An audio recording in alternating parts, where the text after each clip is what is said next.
As always, welcome back to the channel. If you haven't done so yet, hit that subscribe button and also leave a like on this video so more people, especially drivers, can see this, because today is super important. And I want to apologize for the weird contrast, and so I just figured I'll stay in my backyard today, because originally this is where I wanted to build a set for these types of videos. The airplane mode trick in Walmart Spark delivery. Don't use it. Now, for those who don't know, this airplane mode trick will allow you to check in basically whenever before you're allowed.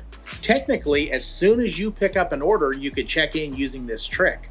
Airplane mode cuts the data from your phone, which tricks the app into thinking that you don't have any more data, and it's basically going to lift all restrictions associated with the app, because at that point it just doesn't know the outside world, it just knows your phone. So it doesn't know how far away you are, it doesn't know what time it is. Any decisions you make will be saved locally until you get to a data connection, which basically is, as soon as you turn off airplane mode, it'll update the servers and it'll show you checked in on the store side.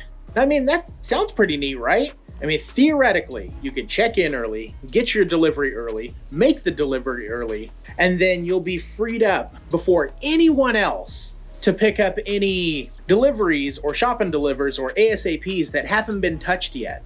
But there's a few problems associated with that. First off, the customer is expecting their delivery at a certain time. If you pick up an order for 4:45 and the customer is expecting it around 5 or a little later, if you're showing up at 4:20 or 4:30 or somewhere in there, there's a chance you could catch them off guard, where they might not be home, they might not realize you're there, they might not open the door, and their groceries are just basically sitting out there. Or even worse, it's a hand it to me and they're not there to receive it. That's just one problem. The second one, I think you'll agree with me, it's a little more harsh.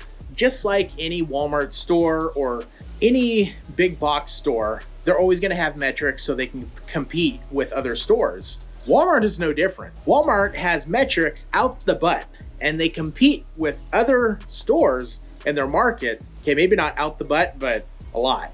Now, here's how I know this. I worked at Walmart for 8 years. Here's another reason why I know this. I used to do the airplane trick. I used to be able to check in when nobody was there and the order itself was ready. And I used to, for the most part, get the order early so I could go deliver it early. However, I do know the team lead for online grocery, and we talked a little bit, and he asked me about the airplane mode, so I let him know. And then he kindly asked me to stop. Now, why would he ask that? Because A, they might not be ready for you yet. B, the order might not be ready yet. C, it really messes with their metrics. And if you're showing up there, waiting a long time to pick up an order because you checked in way too early, there's chickens back there and they are freaking out. What was I saying? Oh yeah, and if you check in early and you're waiting there a long time, their wait times are gonna be astronomical. Team leads usually, unless they're super into their job, metrics, take them or leave them. But when you start stepping up the ladder to management, store manager, market manager, they're gonna be looking at that and they're gonna be saying, hey, Mr. Jones, why is your average wait time 45 minutes? And they're gonna say, and that is a bad answer for upper management. Okay, so he asked me nicely, what's stopping me from doing it? If I want to be a dick, I could just keep doing it and keep messing up their times, but keep getting my orders early. But there is another reason why you don't want to do it. Basically, if you get on the store's bad side, they can submit a ticket against you. And enough tickets, you could easily get deactivated by Walmart. Now, if you get deactivated by Walmart, that's it. You can appeal it, but the appeal is not going to go through. That's going to be it. At least if you get deactivated by DDI, there is a chance that you can appeal it and get back on. And yes, it is actually a pretty good chance that you could get back on. But once a store has enough of you, that's it. You're done. And I mean, if you clicked on this video, obviously you don't want to get deactivated. That's all the reason you need. Now, if you go onto Reddit and ask people why they got deactivated, a lot of them will say, that's because I use the airplane mode. But then you'll get another commenter that comes in and says, I have proof that you can use airplane mode because I took the support. Do they ever provide the proof? No.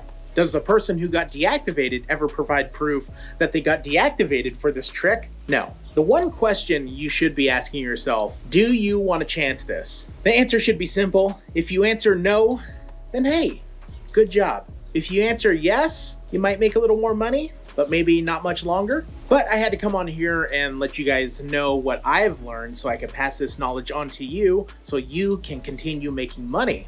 I've seen a couple of videos stating how airplane mode works, how it's beneficial, and yes, there is a certain amount of risk, but it's totally worth it. Anytime deactivation is on the table, a risk is not worth it, plain and simple, because it's not like you can go to HR or management or the owner of the company and plead your case. Case in point,